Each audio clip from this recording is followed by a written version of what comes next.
Olá pessoas queridas, eu me chamo Felipe Costa, você está no Hacklist, o seu canal de cultura pop.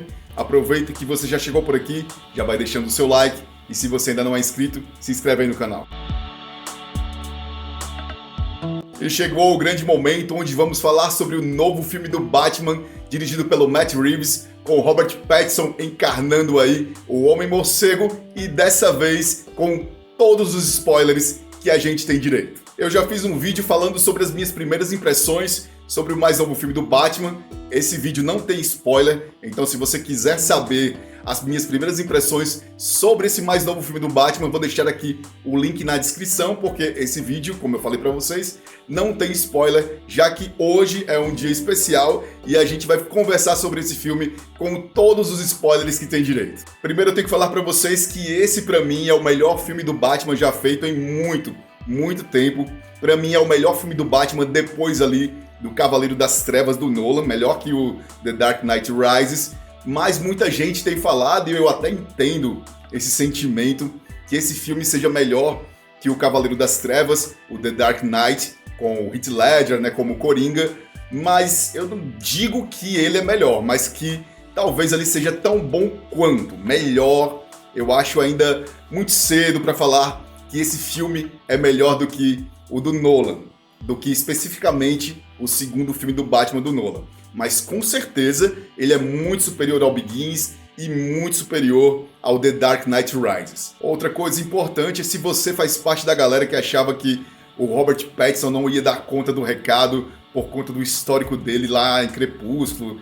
Enfim, se você pensa assim, você tá bem atrasado, porque desde o final da saga Crepúsculo que esse cara vem trabalhando em ótimas produções, vem tendo diversas performances super elogiadas, vem trabalhando com diretores que estão aí atuando, que instigam os atores, que instigam o seu elenco, diretores de excelência como David Cronenberg, por exemplo. Então, por favor, esquece esse negócio de vampirinho que brilha, porque o cara tá brilhando, mas é por todo o talento em tela como o Homem-Morcego. Então, se você ainda tinha alguma dúvida de ir no cinema conferir essa produção, pode ir na fé, vai na fé sem medo, porque você não vai se arrepender. Para aqueles que querem saber se essa produção faz alguma menção ou tem alguma conexão com o DCU que já tá aí rolando assim, né? Mais ou menos. Mas esse filme, não. Essa produção não faz nenhuma menção ou alguma conexão que seja com o DCU. Se isso pode vir a acontecer no futuro? Claro que pode, né? Mas o filme em si não deixa nenhuma questão levantada a respeito disso. A gente torce, obviamente, para que o filme ele tenha uma ótima bilheteria, ele está tendo ótimas críticas, então essa provavelmente será uma franquia ainda de vida longa no cinema, até por conta da escolha do Robert Pattinson como um Batman mais jovem, mas até o momento não tem nada de conexão com o DCU que está aí rolando. Vamos torcer para que haja, né, essa conexão no futuro. O que também não impede da Warner trabalhar ou querer trabalhar com esse Batman de uma forma tratando ele como um universo fechado, tá? Porque esse universo de Gotham, essa Gotham que nos é apresentada, tá muito bem consolidada. Então, claro que pode existir uma possibilidade no futuro dessa conexão vir a acabar acontecendo ou não. Talvez eles queiram trabalhar com esse Batman num universo só dele, num universo fechado. Então, vamos aguardar aí as cenas dos próximos capítulos. Outro detalhe interessante da trama desse filme é que a personagem da Zoe Kravitz, que é a Selina Kyle, a futura Mulher Gato, e eu coloco como futura porque ela ainda não é a Mulher Gato como nós conhecemos, assim como o Batman também ainda não é aquele Batman. Ainda é uma história de iniciação desse universo, desses personagens. Então, assim como na clássica história O Longo Dia das Bruxas, onde a Selina Kyle é filha do mafioso Falcone, aqui nessa história do Matt Reeves, ela também é filha desse grande mafioso que controla o submundo de Gotham City. E como eu já citei O Longo Dia das Bruxas, vou também citar aqui outras histórias clássicas do Batman que claramente serviram como base para o roteiro, para essa narrativa do novo Batman do Matt Reeves com Robert Pattinson. A primeira que fica muito clara é a Batman Terra 1, do Geoff Johns e do Gary Frank. Em Batman Terra 1, o pai do Bruce Wayne, o Dr. Thomas Wayne, ele não é apenas um médico, mas ele está tentando ali, aspirando uma carreira política de prefeito de Gotham City. Então ele vai ser assassinado pela máfia de Gotham City, que não quer que ele chegue ao cargo de prefeito da cidade. Em Batman Terra 1, o Geoff Johns faz essas mudanças pequenas e sutis no contexto ali da história como a gente conhece, que também são trazidas para esse filme do Matt Reeves, mas essa questão do assassinato dos pais do Bruce Wayne aqui no filme continua em aberto, meio que respeitando o canon original, mas seguindo também um pouco da trilha criada pelo Geoff Johns. Outra história clássica dos quadrinhos que é muito marcante nessa produção é Ano 1, do Frank Miller e do David Mazzucchelli.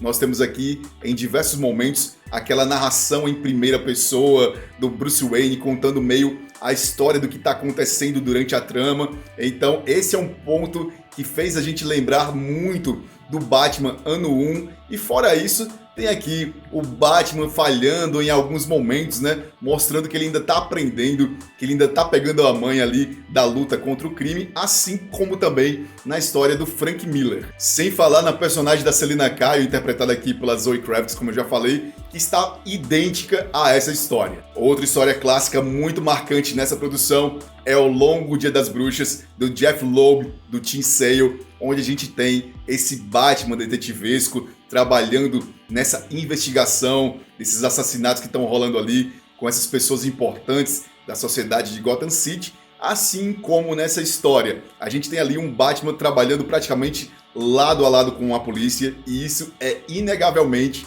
uma fonte ali inspirada em Batman O Longo Dia das Bruxas. Em uma sequência de ação já quase ali no final do filme, o Batman, depois de lutar contra um monte de inimigos, toma um tiro de 12 no peito. O cara tá extremamente extenuado dessa luta e ele precisa salvar a Selina Kyle, que tá ali quase sendo assassinada por um desses capangas do Charada, e ele ali não consegue se levantar. Então ele tira ali do bolso dele, do cinto, se eu não me engano, uma cápsula com um líquido verde e ele aplica esse líquido na perna. Olha, líquido verde numa história do Batman tem tudo para ser o veneno do Bane, né? Vocês devem conhecer esse personagem que toma aí esse líquido, injeta esse líquido no corpo e o cara fica extremamente forte. O cara ali se torna praticamente um monstro. E isso me fez lembrar muito de uma história também clássica dos quadrinhos, que é Batman Veneno, do Dennis O'Neil, onde o Bruce Wayne, já sentindo ali todo o peso, né, das suas lutas, da carga da luta contra o crime, o corpo dele já não tá aguentando mais, a mente dele já tá extremamente cansada, e ele começa a usar esse veneno do Bane em pequenas doses, mas ele vai ficando meio que viciado naquela parada ali, e o cara tem ali um acesso de loucura. E essa cena lá no final do filme, onde ele usa esse líquido verde pra ficar meio que turbinado, me fez lembrar muito essa história. O filme obviamente não deixa isso muito claro, mas líquido verde turbinando o cara para uma luta, deixando ele meio que louco, tem tudo para ser o veneno do Bane. E vem agora o spoiler mais importante dessa história. Ainda bem que eu não tô vendo as pessoas comentando, sinal de que todo mundo tá respeitando, né, o direito do amiguinho a assistir o filme sem spoiler, mas como esse é um vídeo com spoiler, eu tenho que entregar. Numa cena lá no finalzinho do filme, que se passa no Arkham, tá lá o personagem do Charada, interpretado maravilhosamente bem pelo Paul Dano. Ele tá dentro da cela, tá ali resmungando, triste porque não conseguiu atingir os seus objetivos. E ao lado da cela dele, a gente tem um personagem que tá tentando consolá-lo. E durante a fala desse personagem, a gente tem ele falando sobre palhaço. Então, quando a gente ouve essa palavra palhaço dentro de uma história do Batman, a gente já remete ao Coringa.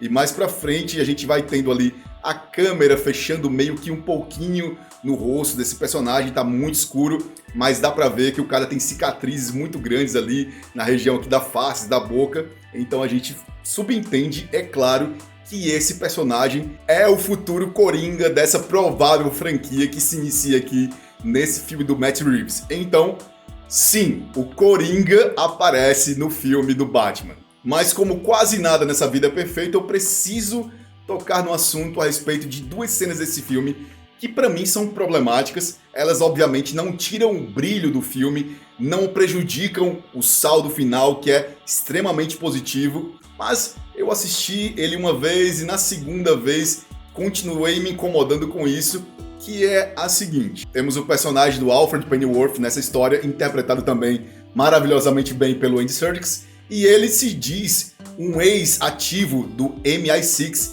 que é o serviço de espionagem do governo britânico.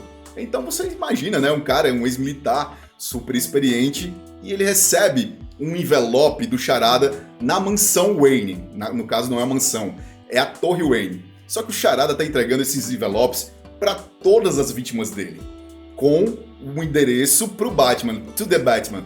Ele sempre endereça um envelope para o Batman. Então, o cara que é um ex-militar, um ex-ativo do MI6, que é o serviço de espionagem britânico, não pode pegar um envelope desse e abrir como se estivessem recebendo um Sedex, uma carta ali de um amigo ou de um parente. Não dá. Então ele sofre esse atentado, né? E ele vai parar no hospital, quase morre e tudo mais. E isso dá sequência a uma cena ali bem emocionante do Bruce Wayne conversando com o Alfred sobre essa relação deles, sobre o passado que eles têm em comum ali por conta do assassinato dos pais. Enfim, cria todo esse vínculo, todo esse laço dramático para acontecer nessa cena, mas o que faz essa sequência acontecer é esse ato meio burro do personagem, porque não faz sentido um cara tão experiente abrir um envelope dessa maneira vindo do Charada. E outra que criou um incômodo pra mim, também tá quase lá no final do filme, após o Charada ser preso, a galera lá descobre o apartamento do Charada, e é a cara do apartamento do personagem do John Doe, lá do Seven, inclusive a fotografia, a armação das coisas dentro do apartamento, as armadilhas meio que de Jigsaw dos Jogos Mortais, tá tudo ali, tá todo mundo investigando, a polícia tá ali, o Gordon tá ali, o Batman tá ali, e ninguém procura levantar o carpete do quarto. Porque debaixo do carpete, depois a gente vai descobrir mais à frente, que existia uma pista muito importante para o atentado terrorista que rola no final do filme, né? Que faz com que a cidade seja inundada lá no final do filme. E ninguém procura levantar o tapete, o carpete do quarto do principal suspeito. Isso também, né, ficou meio ruim de engolir. Mas, como eu disse para vocês, não é nada que atrapalhe ali o saldo final, que é extremamente positivo, mas é uma falhazinha de roteiro que às vezes acontece, enfim, mas nada que atrapalhe. E esse título original, The Batman, faz jus ao filme, porque, mais uma vez, não temos aqui nenhum personagem, nenhum vilão ofuscando o Batman, o Homem-Morcego, o Cavaleiro das Trevas. Então, enfim, é realmente um filme do Batman sobre o Batman. Let's get into some trouble.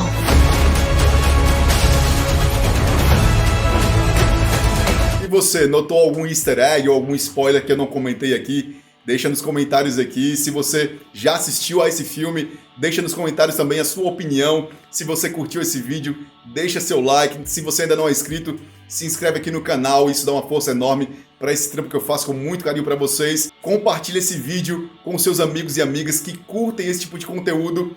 Vida longa ao Batman nos cinemas. Fiquem bem e a gente se vê numa próxima oportunidade. Valeu!